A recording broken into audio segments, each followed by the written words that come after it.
প্রয়োজন নেই। আপনি তো আমাকে 4 বিল দিয়েছেন, তাতেই চলবে। আর ভাইয়া, আপনি আজকে আমাকে 1000 টাকা দিয়ে সাহায্য করলেন, কালকে তো আপনি থাকবেন না। ভাইয়া, আমার সবথেকে বড় উপকার হবে আপনি যদি কোনো চাকরি-টাকরি আমাকে জোগাড় করে দেন, কারণ বাড়িতে অসুস্থ মা তো।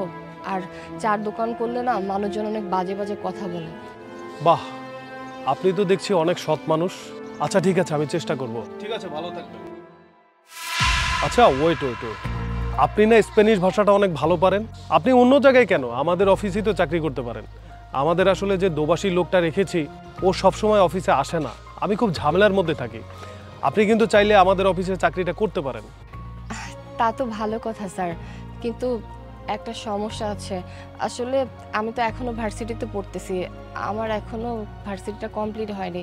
সার্টিফিকেটের যে ব্যাপারগুলো, আসলে আমি তো সার্টিফিকেট জমা দিতে পারবো না। আপনি কোনো চিন্তা করবেন না, আপনি যেহেতু পড়াশোনা করতেছেন, আমাদের তো আসলে ভাষাটা দরকার।